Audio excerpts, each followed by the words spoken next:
So I wanted to make a quick video in response to a question that was posted to the Young Fitness Facebook page there. If you do want to go and have a little read on the back and forth there, also read a really well written article has been posted there as well. Just on the left side of your Young Fitness page there, you'll be able to see that.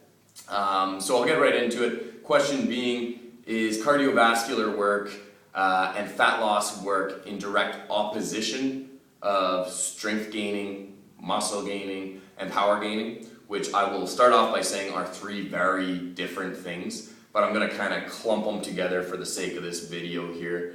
Maybe make a video on how to train those down the line, but today it's just going to be all clumped together. So I can make an argument kind of both ways depending on who you are. So that's why it's very important to have clearly defined goals, and we can get you going in one direction or another. Whether that's fat loss or that's muscle gain.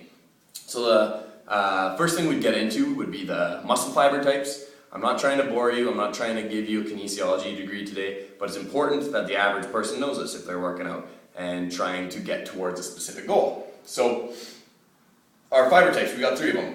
One is going to be your type 1 fiber.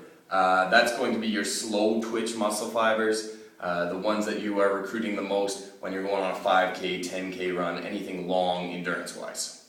Then you have your type 2X or your type 2B muscle fibers, depending on who you talk to. They'll classify them a little differently there. These are your fibers that are your fast twitch. So sprinters, Olympic lifters, volleyball players who are explosively getting off the ground, they're going to be the ones that have an abundance of the fast twitch muscle fibers.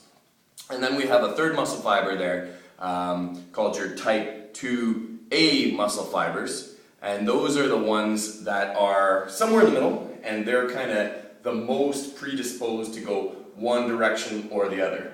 Now I'm going to say you cannot turn a type 1 fiber into a type 2 or vice versa. That is predisposed by genetics there, but we can make some of these fibers act a little towards one end of the spectrum or the other end of the spectrum. So that kind of type 1 fiber, that slow twitch fiber, is the ones we're training when we're doing the cardio, when we're doing the fat loss type work. And then the type 2X fibers, those fast twitch fibers, are the ones we're doing when we're doing explosive activity. So how do we train these? So if we want to train our slow twitch muscle fibers, we're going to do slow twitch activity. We're going to recruit them the most when we're doing a 5K, a 10K, long endurance type training. High rep training perhaps, if we're in a gym type setting. If we're trying to move a little faster, get a little more explosive, we want to recruit those fast twitch fibers. So how do we do that?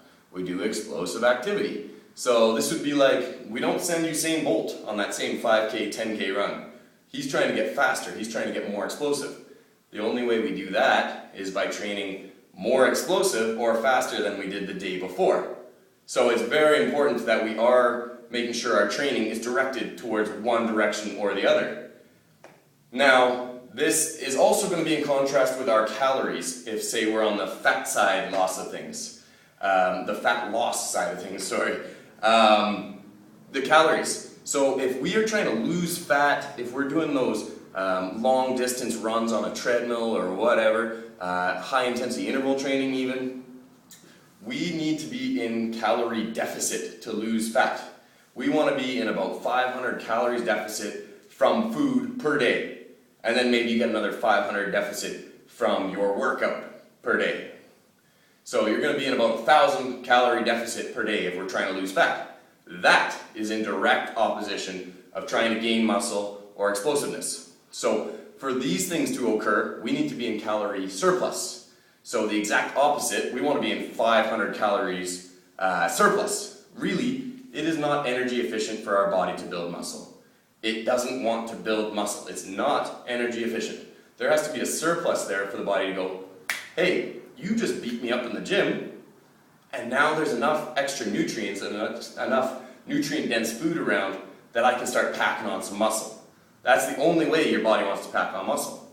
So in that sense, fat loss and hypertrophy, or even strength and power gains, are on opposite sides of the spectrum, making this a very challenging subject. So should you be doing cardio if you're trying to gain muscle? Is kind of what we're coming back to. Now, this is where I'm saying it depends on you. It depends on your goals. So if number one, we need to lose fat, then work on that end of the spectrum. If number one, we need to be more explosive, I want to touch higher in my volleyball game, I want to lift heavier, we need to be on the other side of the spectrum. For the average population, constantly, as personal trainers, we're going to preach you can do both at the same time. And that's true. We can lose fat and gain a little muscle at the same time. And that's going to be important for a lot of people. So the people out there who say maybe aren't high performance now, but want to be high performance in the future, first and foremost, to be more powerful, to be more explosive, we can't have excess kicking around. So step one might be getting on that treadmill and doing that long endurance run. So I hope that kind of summarized it there. I could probably have made like a 30-minute video on this one. There's so much to talk about, but I hope it summarized it there. Work on one end of the spectrum or the other. Remember to properly periodize towards your goals, and we'll hit them. If you need help with that, contact me, message me on the Facebook page or youngfitness.ca. Thank you.